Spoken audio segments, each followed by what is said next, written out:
दोस्तों Bharat heavy electricals limited ने fourth quarter के रिजल्ट्स पब्लिश कर दिए हैं। आइए देखते हैं कंपनी का परफॉर्मेंस फोर्थ क्वार्टर में कैसा रहा। इसके पहले इन्होंने 0.5 रुपीज़ पर इक्विटी शेयर का डिविडेंड भी अनाउंस किया है। अगर कंपनी का टोटल इनकम की बात की जाए तो प्रेजेंट क्वार्टर में 9,142 करोड़ की है, जबकि पिछले क्वार्टर में कंपनी की इनकम 7,385 करोड़ की थी। तो क्वार्टरली बेसिस पे कंपनी की जो इनकम है उसमें लगभग 24% के आसपास का इंक्रीज देखने को मिला है। अगर इसको लास्ट ईयर सेम क्वार्टर में देखें तो कंपनी की इनकम 8,416 करोड़ की थी।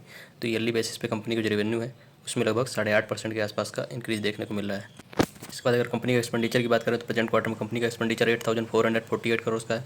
पिछले क्वार्टर में 7,224 करोड़ का था, जबकि लास्ट ईयर सेम क्वार्टर में कंपनी के एक्सपेंडिचर 7,794 करोड़ के थे। तो क्वार्टरली और ईयरली दोनों बेसिस पे कंपनी का एक्सपेंडिचर इंक्रीज होते हुए दिख रहे हैं। इसके बाद कंपनी का प्रॉफिट बिफोर टैक्स की बात की जाए तो प्रेजेंट क्वार्टर में कंपनी का प्रॉफिट है 704 करोड़ का। लास्ट क्वार्टर में 178 करोड़ का था, जबकि लास्ट ईयर सेम क्वार्टर में 636 करोड़ का। तो क्वार्टरली बेसिस पे तो काफ़ी ज़्यादा मार्जिन में इंक्रीज देखने को मिल रहा है कंपनी के प्रॉफिट में। साथ साथ कंपनी का प्रॉफिट ईयरली बेसिस पे इंक्रीज होते हुए दिख रहा है। इसके बाद अगर कंपनी के नेट प्रॉफिट यानी प्रॉफिट आफ्टर टैक्स की बात करें तो प्रेजेंट क्वार्टर में 504 करोड़ का है। लास्ट क्वार्टर में 134 करोड़ का प्रॉफिट था। तो क्वार्टरली बेसिस पे अगर देखा जाए तो कंपनी के नेट प्रॉफिट में लगभग 273% के आसपास का इंक्रीज देखने को मिल रहा है। मतलब लगभग 3 गुना कंपनी का प्रॉफिट क्वार्टरली बेसिस पे होते हुए दिखा है यहाँ। जबकि लास्ट ईयर सेम क्वार्टर में देखा जाए तो कंपनी का प्रॉफिट 489 करोड़ का था। तो ईयरली बेसिस पे जो कंपनी का प्रॉफिट है उसमें लगभग 3% के आसपास का ही इंक्रीज देखने को मिल रहा है, जबकि क्वार्टरली बेसिस पे बहुत ही शानदार रिजल्ट्स रहे हैं कंपनी के। इसके बाद अगर कंपनी के अर्निंग पर शेयर ईपीएस की बात करें तो प्रेजेंट क्वार्टर में 1.45 का है। लास्ट क्वार्टर में 0.39 का था और लास्ट ईयर सेम क्वार्टर में 1.41 का था।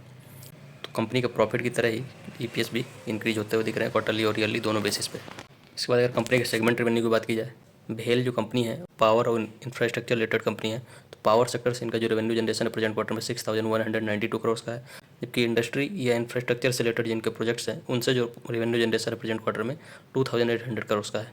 तो मेन रेवेन्यू जनरेशन मतलब लगभग 65% के आसपास का रेवेन्यू जनरेशन का पावर सेगमेंट से हो रहा है, जबकि लगभग 35% के आसपास का रेवेन्यू जनरेशन इनका इंडस्ट्रीज से या इंफ्रास्ट्रक्चर से रिलेटेड प्रोजेक्ट से हो रहा है।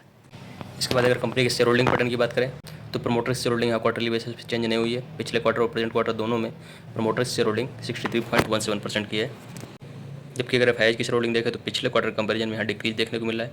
लास्ट क्वार्टर में एफआईआई की शेयर होल्डिंग 7.98% की थी, अभी डिक्रीज होकर 7.19% हो गई है।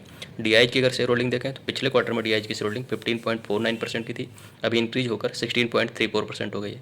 मतलब कि क्वार्टरली बेसिस पे अगर देखा जाए तो डीआईएच की शेयर होल्डिंग इंक्रीज होते हुए दिख रही है, जबकि एफआईआई की शेयर होल्डिंग यहाँ पे डिक्रीज होते हुए दिख रही है और प्रमोटर शेयर होल्डिंग में कोई चेंजेस देखने को नहीं मिल रहे हैं।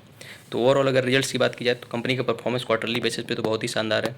प्रॉफिट में लगभग 273% के आसपास का जंप है और रेवेन्यू में लगभग 24% के आसपास का इंक्रीज है। बट ईयरली बेसिस पे कंपनी का प्रॉफिट थोड़ा कमज़ोर रहे। प्रॉफिट केवल 3% का इंक्रीज देखने को मिला है ईयरली बेसिस पे और रेवेन्यू जो है 8.5% के आसपास इंक्रीज होते हुए दिख रहा है ईयरली बेसिस पे।